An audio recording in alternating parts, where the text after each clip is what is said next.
vous êtes prêts pour entendre la voix de Dieu? Alors si vous l'êtes, levez votre main. Donc il y a une préparation à tout et je pense que la relation avec Dieu demande une préparation et tout se fait à partir du cœur et cela a été rappelé par un don spirituel. Le cœur sensible, c'est le cœur qui reçoit.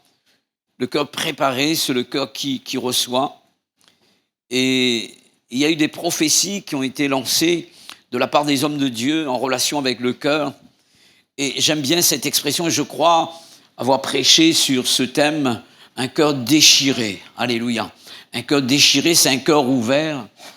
Et j'avais dit que lorsque le cœur est déchiré, alors le ciel se déchire sur la vie de la personne. Alléluia. Le ciel s'ouvre. Lorsque mon cœur est ouvert pour Dieu et je lui laisse toute la place, alors le ciel descend sur moi et les bénédictions du ciel deviennent partie intégrante de ma vie. Et ma prière est celle-ci ce matin pour chacun d'entre nous, c'est que le ciel soit sur nous. Alléluia.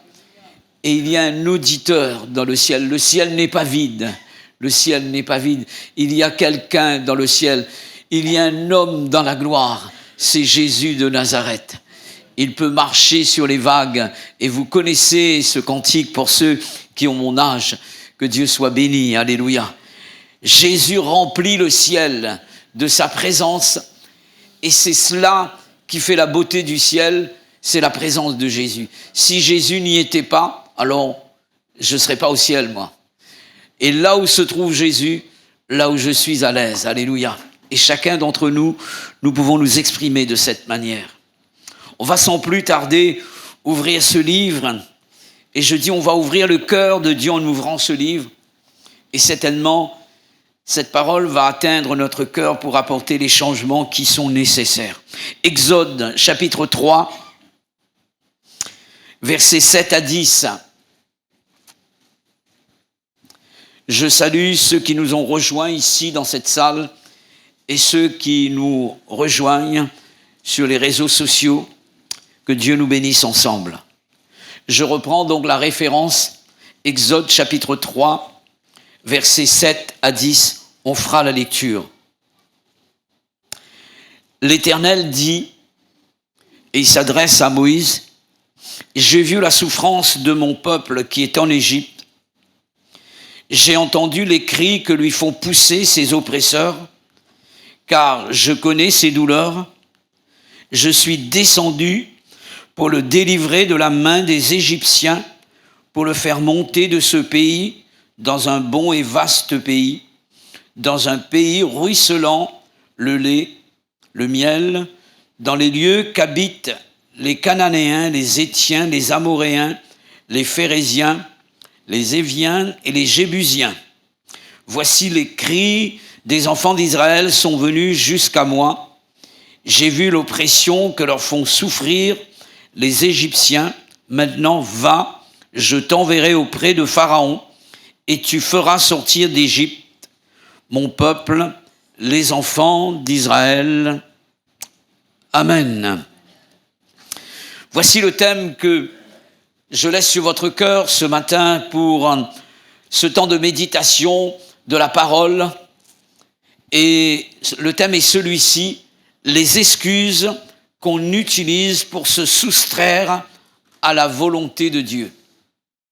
Quelqu'un pouvait dire que les excuses sont faites pour s'en servir. Ça vous est déjà arrivé de vous servir d'excuses malheureusement non justifiées et de les avoir présentées à l'un de vos responsables, là où vous travaillez peut-être, ou bien à l'école pour ceux qui sont encore scolarisés, et pour ne pas faire face à certains engagements qui étaient le vôtre, que vous devriez prendre, ou bien à certaines responsabilités qui vous incombaient. Je m'adresse aux élèves ce matin. Est-ce que toutes les excuses que vous avez présentées à vos profs pour justifier vos absences étaient véridiques, authentiques?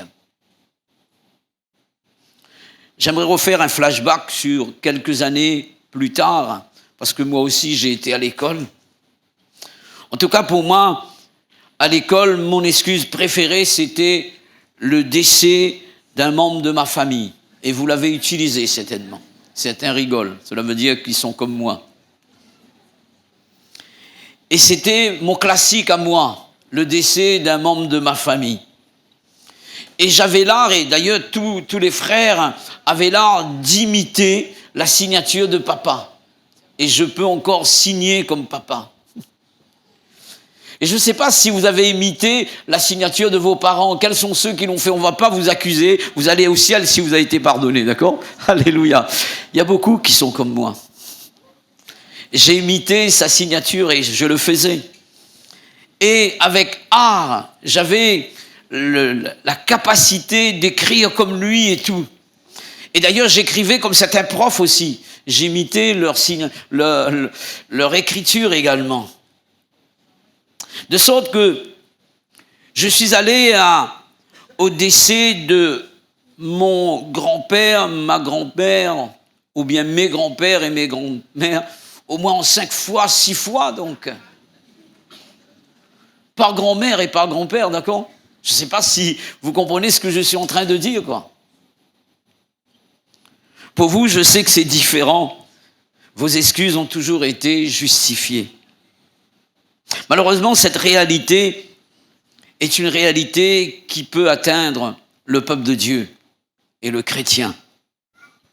Vis-à-vis de Dieu et de nos engagements, notre responsabilité. Heureusement que Dieu, lorsqu'il s'est engagé, il s'est engagé pleinement. Et la Bible dit que le oui de Dieu, c'est Amen. Alléluia. Est-ce que notre oui a toujours été oui? Est-ce que lorsque nous avons dit au Seigneur, je m'engage, je m'investis dans ton œuvre, est-ce que ça a toujours été parce que donc nous aimons Dieu, alors nous nous y appliquons et nous sommes fidèles? Cette réalité, malheureusement, je le disais, est une réalité qui peut toucher l'Église. Moïse également a été touché par cette réalité. Il y a des excuses qui sont valables, qui sont justifiées. Et Dieu nous connaît parfaitement. J'aurais pu m'absenter ce matin et dire que je suis malade. Et alors que je suis au lit en train de dormir. J'ai présenté une excuse, c'était valable par contre cette excuse. Ma tante est bien décédée. Qui c'est qui a reçu cette information? Voilà. Je ne mens pas, je dis la vérité. Elle est bien décédée. D'accord? En tout cas, j'aimerais vous parler dans un premier point les 2 excuses non valables de Moïse. La première excuse, ne pas se sentir à la hauteur. On va lire ensemble le verset 11 du chapitre 3. Il y a eu donc un appel de Dieu pour Moïse ici, bien précis. Moïse dit à Dieu, « Qui suis-je pour aller vers Pharaon et pour faire sortir d'Égypte les enfants d'Israël ?»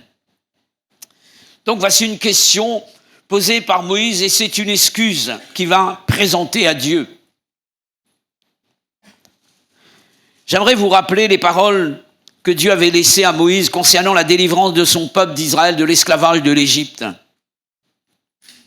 Et Dieu dira ceci donc, et nous avons pu lire ensemble en introduction ce passage, Exode 3, versets 7 à 8. L'Éternel dit, j'ai vu la souffrance de mon peuple qui est en Égypte, j'ai entendu les cris que leur font pousser ses oppresseurs, car je connais ses douleurs. Et voici ce que Dieu dit. Je suis descendu pour le délivrer de la main des Égyptiens, etc., pour le faire monter. Nous savons donc qu'il est question du pays de Canaan, une délivrance que Dieu dit accorder au peuple, d'accord? Mais un détail a retenu mon attention, c'est Dieu qui dit qu'il descend, d'accord? Et le verbe utilisé ici, ce n'est pas « je descendrai », mais je suis descendu. Est-ce que Dieu aurait menti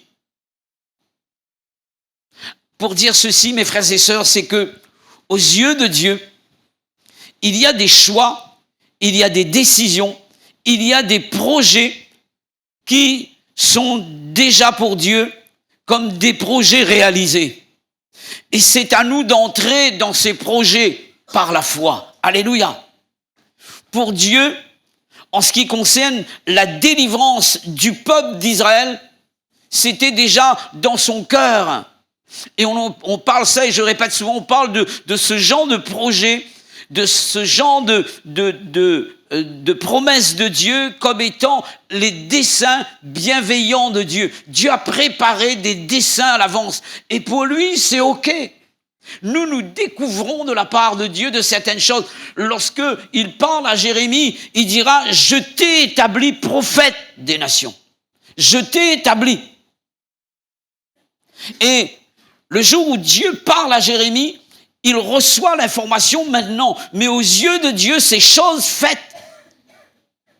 Et Dieu fait tout justement. Il va insister pour que nous puissions entrer dans son plan. Le dessein bienveillant de Dieu. Dieu a déjà préparé. Voilà pourquoi il dit « Je suis descendu ». Pour lui, c'est chose faite. C'est arrêté d'avance. Et j'emploie un jargon biblique, c'est arrêté d'avance par devers Dieu. C'est ce que la Bible dit. Mais cependant, juste après, au verset 10, il dit « Je suis descendu », il parle de lui. Et voici ce qu'il dit à Moïse « Je t'enverrai ». Seigneur, tu viens de dire que tu es descendu et là tu m'envoies. Vous comprenez? Tu m'envoies.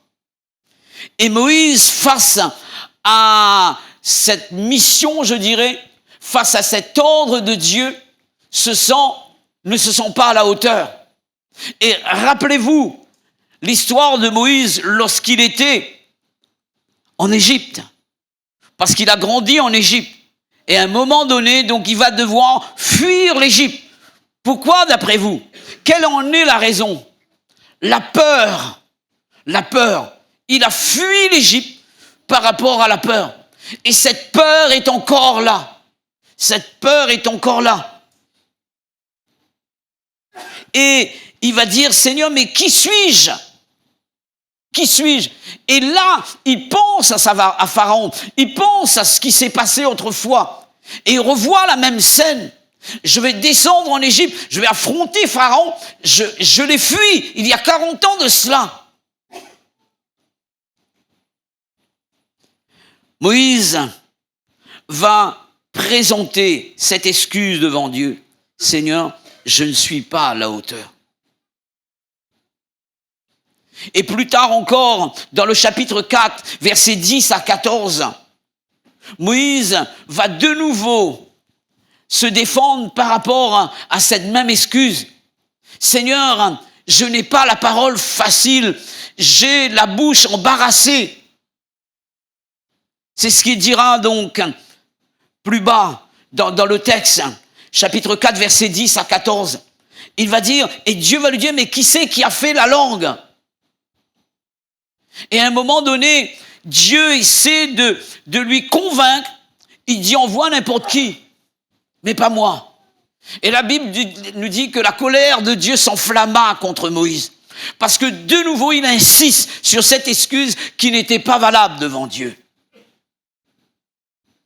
Suite à cette sous-estime de Moïse, de sa propre personne, Dieu va lui laisser 2 informations au sujet de sa mission. On va les considérer, si vous voulez. Premièrement, l'envoi de Dieu ou sa mission. Chapitre 3, verset 10. Voici ce que Dieu dit à Moïse. Je t'enverrai. Amen. Si vous voyez que clairement t'envoie, alors vous avez le droit de douter. Mais si Dieu te dit, je t'enverrai, ce n'est pas un homme qui parle. Alléluia. C'est Dieu qui parle. Et Dieu insiste, il dit, je t'enverrai. Tu n'as pas à t'inquiéter pour toi personnellement. Moïse a reçu une mission de Dieu. Il a reçu un ordre de Dieu. Il a été mandaté par Dieu. Moïse est un envoyé de Dieu. Lorsque Dieu nous donne un ordre, mes frères et sœurs, lorsqu'il nous confie une mission, une responsabilité, avec la mission, avec l'ordre, avec l'ordre qu'il nous a donné, avec la mission qu'il nous a confiée, il nous communique également les capacités, le pouvoir, les aptitudes, les compétences pour pouvoir être à la hauteur, parce que c'est Dieu qui nous a donné l'ordre. Alléluia. Il y a de ceux qui, ce matin, jusqu'à ce jour, ont présenté des excuses par rapport à certaines missions, à certains appels de la part de Dieu, à certaines responsabilités. Et l'excuse, c'est que je ne suis pas à la hauteur. Si cette mission vient de Dieu, tu seras à la hauteur, mon frère. Alléluia. Si cet appel vient de Dieu, tu seras à la hauteur. Si Dieu t'a parlé, il te donne les compétences, le pouvoir, la puissance nécessaire pour atteindre le but que Dieu s'est fixé pour toi. Alors tu n'as pas à douter. Alléluia. Et Dieu dit cela à Moïse. Et Dieu te parle ce matin. Excuse non valable. Deuxième information laissée par Dieu à Moïse, c'est sa présence. Sa présence. Non seulement je t'envoie, mais je viens avec toi. Amen. Quelqu'un peut nous envoyer et il te dit, débrouille-toi maintenant. Ce n'est pas la manière d'agir de Dieu. Dieu, lorsqu'il nous envoie, non seulement il nous équipe, mais il vient avec nous. Alléluia. C'est pourquoi les fils des prophètes ont pu dire par la bouche à Élisée, parlant à Dieu, consens de venir avec tes serviteurs, car nous ne voulons pas bouger d'ici si tu ne viens pas avec nous. C'est ce que Moïse dira également à un moment donné, en ce qui concerne la responsabilité du peuple de Dieu. Si tu ne nous dis pas qui c'est qui va venir avec nous, je ne veux pas un ange. Seigneur, c'est de toi dont j'ai besoin, c'est de ta présence, alléluia. Et cela a été rappelé par un don spirituel, non pas seulement l'onction, non pas seulement les capacités, mais nous avons besoin de Dieu. Il nous faut nous tenir devant lui. C'est Dieu en nous qui changera la donne, alléluia. Et les miracles que Moïse a accomplis, ce sont les signes, non pas de Moïse, mais les signes de Dieu, alléluia, pour prouver qu'il était avec Moïse. Et on a vu Dieu par l'intermédiaire de Moïse. Ce n'est pas les miracles de Moïse. Ce sont les miracles de Dieu. Voici les miracles qui accompagneront ceux qui auront cru en mon nom. Alléluia. Je sais avec toi, dit Dieu. Donc Dieu est en train de dire à Moïse, il n'est pas question de savoir qui tu es. Qui suis-je, dira-t-il. Mais qui suis-je, moi? Voilà pourquoi, juste après, chapitre 3, verset 14, je suis celui qui suis. Et il ajoute, c'est ainsi que tu répondras aux enfants d'Israël. Celui qui s'appelle je suis m'a envoyé vers vous. Amen. Dieu est en train de dire à Moïse, non pas qui tu es, oublie-toi pour l'instant. Mais ce que moi je suis en toi et à travers toi, je m'appelle le grand je suis. Alléluia. La Bible dit ceci, et Jésus dira, je serai avec vous tous les jours jusqu'à la fin du monde. C'est pourquoi lorsqu'il a confié la mission à ses apôtres et à chacun d'entre nous d'aller par tout le monde prêcher la bonne nouvelle à toute la création, et il dit je serai avec vous. Voici les miracles qui accompagneront ceux qui auront cru. La Bible dit que Jésus était au ciel, mais il travaillait avec ses disciples, il était avec eux et il accomplissait des miracles et des prodiges parce que Jésus était là. Ne viens jamais vers quelqu'un sans la présence de Jésus. Ne décide rien sans être tenu devant Dieu, avec la présence de Dieu. Ne viens pas à une réunion sans la présence de Jésus. N'allez pas à une mission sans la présence de Jésus. N'allez pas au travail sans la présence de Jésus. N'allez pas à l'école sans être tenu devant Dieu, dans la prière, dans la communion avec Dieu. Et reçois de Dieu, sois avec lui et Dieu sera avec toi. Alléluia. Il est question de la présence de Dieu. Et c'est cela qui fera toute la différence. Parfois, j'appelle ça donc une parole fourre-tout. Ben, on est humain, bien sûr qu'on est humain. Mais il y a le divin en toi. Alléluia. Il y a le divin en toi. Dieu a dit, je serai avec vous tous les jours jusqu'à la fin du monde. D'ailleurs, son nom, c'est Emmanuel. Alléluia. Il y a un Emmanuel au milieu de nous. Alléluia. Dieu te bénisse.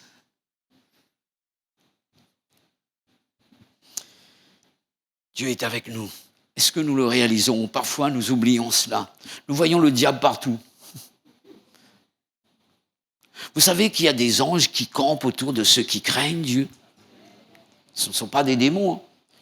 Vous voyez pas, il y a des anges autour de moi. Si tu crains Dieu, tu es entouré d'une armée, et l'armée de Dieu. Et l'armée de Dieu. On a besoin d'avoir nos yeux ouverts. Et je crois que c'est le prophète Élie même qui va dire « Ouvre ses yeux pour qu'il voie. » Alléluia. Et nous avons besoin que nos yeux s'ouvrent et que nous réalisons que nous ne sommes pas seuls, que Dieu est avec nous. Alléluia. Que Dieu est avec nous. Lorsque vous voyez une personne possédée trembler devant vous, pourquoi cette personne tremble d'après vous? Ce n'est pas parce que vous êtes plus fort que le démon, parce que les démons croient, et nous parfois nous doutons. Le démon croit qu'en nous Jésus y est, et il tremble. Et nous ne croyons pas. Frère, si tu veux une relation avec Dieu, la puissance de Dieu est en toi. Alléluia. Sa présence est là. Et c'est cela qui fera toute la différence. Amen. Dieu dira à Moïse, j'étendrai ma main sur l'Égypte par toutes sortes de prodiges, après quoi Pharaon vous laissera aller. Chapitre 3, verset 20. Dieu va même lui raconter la fin de son histoire. Alléluia. Parce que Dieu connaît la fin de notre histoire. Nous ne savons pas. Il gère tout. Il gère tout. Il connaît la fin de ton histoire. Toi, tu es en train de dire, Seigneur, comment je vais faire? Seigneur, voici le problème. J'aimerais dire à quelqu'un qui est en train de passer par une épreuve, par une difficulté quelconque, quel que soit le problème, tu ne connais pas la fin de ton histoire, mais Dieu la connaît, alléluia. Et tu n'as pas à te faire de soucis pour cela. Tes destinées sont dans les mains de Dieu, alléluia. Alors les épreuves peuvent venir, les problèmes peuvent s'acharner contre ta vie. Dieu connaît la fin de ton histoire. Et voici ce qu'il dit dans le chapitre 3, versets 21 à 22, concernant la fin de l'histoire de Moïse et du peuple d'Israël en Égypte. Il dit, après quoi, il vous laissera aller. Je ferai même trouver grâce à ce peuple aux yeux des Égyptiens. Et quand vous partirez, vous ne partirez point à vide. Chaque femme demandera à sa voisine et à celle qui demeure dans sa maison des vases d'argent, des vases d'or, des vêtements que vous mettrez sur vos fils et vos filles et vous dépouillerez les Égyptiens. Quelqu'un dit amen à ça, s'il te plaît. Alléluia. La fin de l'histoire. Vous serez libres et je vais vous donner tout ce dont vous avez besoin pour traverser le désert jusqu'à Canaan. Je vais pourvoir et j'ai pourvu dans les moindres détails. Moïse, tu n'as pas à craindre. Parce que j'ai tout pourvu pour toi et pour ta mission. Alléluia. Pour quelqu'un qui craint pour l'avenir, j'aimerais dire que Dieu est notre avenir. Alléluia.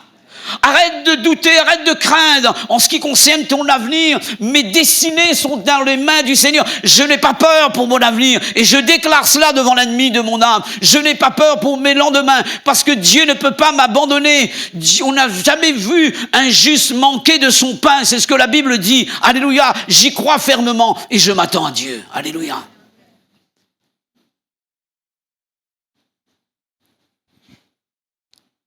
Moïse n'est pas encore convaincu. Des fois, c'est Dieu de convaincre un homme. Vous avez remarqué?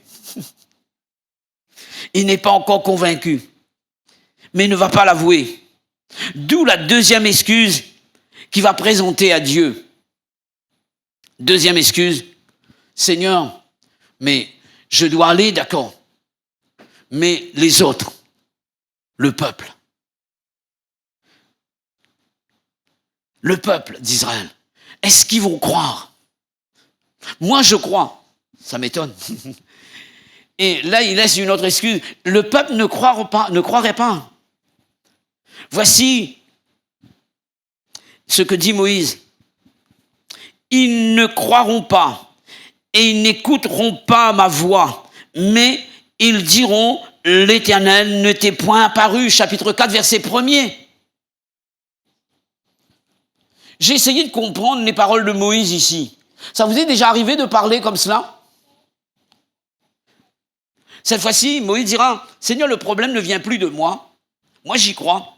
Mais c'est le peuple maintenant. Et souvent, on accuse les autres. Vous avez remarqué?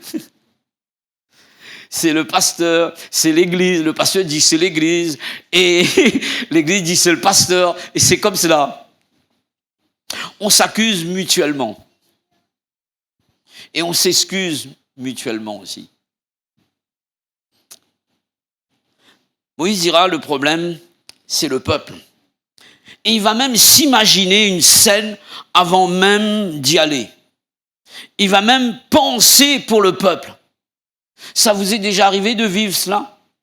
Je sais de quoi je parle. Ça vous est déjà arrivé de vous être comporté comme Moïse à cause d'un manque de foi dans votre cœur, d'un manque de conviction même, et vous êtes fait un film de ce qui pourrait bien, c'est du conditionnel, qui pourrait bien se passer. Et souvent, ce n'est pas, si on a autant d'imagination pour le positif, on verrait plus davantage Dieu dans notre vie. Parfois, le diable nous donne des idées pour douter. Vous avez remarqué? Et ce n'était pas d'une manière positive pour Moïse, mais négative. Avant même d'entreprendre la chose, alors nous nous faisons des idées. Je prends un exemple très simple. Vous qui travaillez pour une entreprise, le matin, donc vous êtes là, le directeur vous dit « J'ai besoin de toi dans mon bureau ce matin. » Quoi? Vous n'avez pas vu le directeur? Vous n'avez pas entendu? Et il vous dit donc dans une heure dont le rendez-vous est fixé. Et là, vous avez une heure de travail. Vous ne travaillez plus là. Qu'est-ce qu'il va me dire là? Et jamais on a pensé qu'on aura une augmentation de salaire. Ah, là, mon travail est mal fait, il va se plaindre. Et là, vous vous faites un film, là. Vous n'avez pas entendu le directeur, vous n'avez pas vu le directeur. Et vous êtes en train de penser pour lui, d'agir pour lui. Et de dire, je sais ce qu'il va dire. Et souvent, c'est comme cela. On n'a même pas été au rendez-vous et on est négatif. Et trop de chrétiens, malheureusement, réagissent comme Moïse.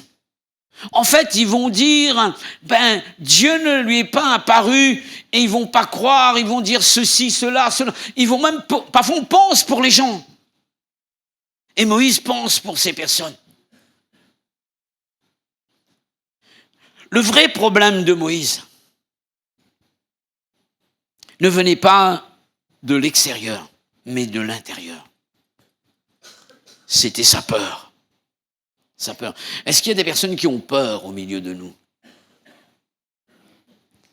Si quelqu'un dit, je suis Bayard, le chevalier Bayard, sans peur et sans reproche. Il y a des peurs qui sont des peurs tout à fait légitimes. Vous avez raison d'avoir peur la nuit, de sortir seul la nuit. C'est un avertisseur. Ça vous permet de dire, j'aimerais pas sortir la nuit, quoi. Ça vous évite des problèmes. Est-ce que vous avez peur du feu? Oui ou non? Un enfant, tant qu'il n'a pas touché le feu, il voit que c'est rouge, c'est joli, alors et dès qu'il sent que ça brûle, ça crée une peur dans son cœur. Et même quand il voit un bouton rouge, il n'ose plus toucher. C'est écrit en rouge, il ne touche plus, parce que c'est du feu. Vous comprenez?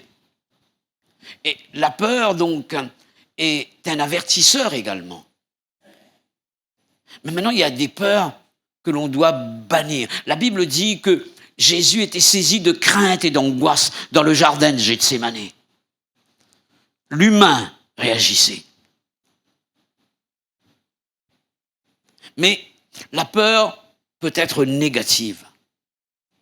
Et ces peurs-là, nous devons les combattre par la foi. Alléluia.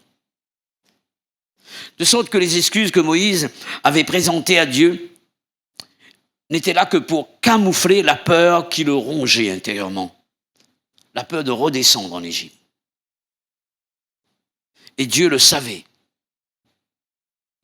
Alors Dieu va lui donner 2 signes immédiats, qui sont en fait des signes pour tester sa peur. On va les considérer, si vous voulez bien. Premièrement, le signe ou le premier test de la peur, c'est la test du bâton. C'est pas du bateau. C'est la test du bâton. Owen. Alléluia. On rectifie si c'était possible. Notez bâton, d'accord? Ok. Dieu va lui dire ici, dans Exode chapitre 4, versets 2 à 4, « Moïse, qu'est-ce que tu as dans ta main là ?» Et Moïse dira à Dieu, « Mais c'est un bâton, Seigneur. » J'extrapole, hein, d'accord? Moïse, t'es sûr c'est un bâton? Oui, Seigneur, c'est un bâton. Alors, si c'est un bâton, tu n'as pas peur de le jeter par terre, puisque c'est un bâton. Est-ce que quelqu'un a peur de jeter un bâton par terre? Et de reprendre un bâton, le bâton lorsqu'il est tombé? Personne n'a peur de cela, non? Alors Moïse le fait. Moïse, sans crainte, jette le bâton. Et la Bible dit que Dieu va accomplir un miracle. Ce bâton qui appartenait à Moïse va être transformé en serpent. Et là, il ne voit plus un bâton, là. Il voit un serpent. C'est plus pareil, là. Il y a de ceux qui voient un cancre là et qui sautent sur une hauteur de 2 mètres de haut, 3 mètres de haut. Une petite souris comme ça qui a peur de vous fait peur. Et là, c'est un bâton qui est jeté par terre et Dieu transforme ce bâton en serpent. Et Dieu va dire à Moïse, reprends ce bâton. Et là, certainement, Moïse craint. Et Dieu lui dit, tu saisis ce serpent qui en fait pour Dieu est un bâton. Et pour Moïse, c'est un serpent. Parce que Dieu voit un serpent comme un bâton, lui. Il voit quelqu'un qui est mort comme quelqu'un qui dort. D'accord? Il voit comme cela, lui. Nous devons voir le regard de Dieu. Dieu, il voit un bâton et Moïse voit le serpent. Et Dieu lui dit, tu saisiras ce serpent par la queue. Seigneur, par la queue, c'est dangereux. Si je prends par la queue, donc... Demande-moi de le saisir par la tête, comme ça je bloque tout de suite et je suis sûr que je ne suis pas touché par le serpent. Et vous comprenez? Et Dieu fait exprès. Et parfois Dieu fait exprès pour nous. Moi je dis, Seigneur, tu attends au dernier moment où je suis à bout de souffle pour accomplir le miracle. On dirait qu'il y a un rendez-vous là, tu n'as pas de réponse, tu es là et tu te dis, mais je dois payer cette facture, je n'ai pas d'argent. Et là, et si ça ne sort pas, je suis fichu, Seigneur. Et il attend la dernière seconde, dernière minute. Après, ouf, dit Seigneur, heureusement, le cœur prend un choc là, et on se dit merci Seigneur. Alléluia. Merci Seigneur. Pour tester notre foi. Alléluia. Et la foi est le contraire de la peur, de la crainte. En testant la peur de Moïse, Dieu était en train de tester sa foi également. Et alors Moïse va saisir, il va faire certainement très rapidement, il va saisir le serpent par la queue, et dès qu'il saisit par la queue, le bâton revient. Alléluia. Les enfants aiment ce genre de scène comme cela. On raconte ça aux enfants au club, ils se ouh là là. Le héros, c'est Dieu, quoi.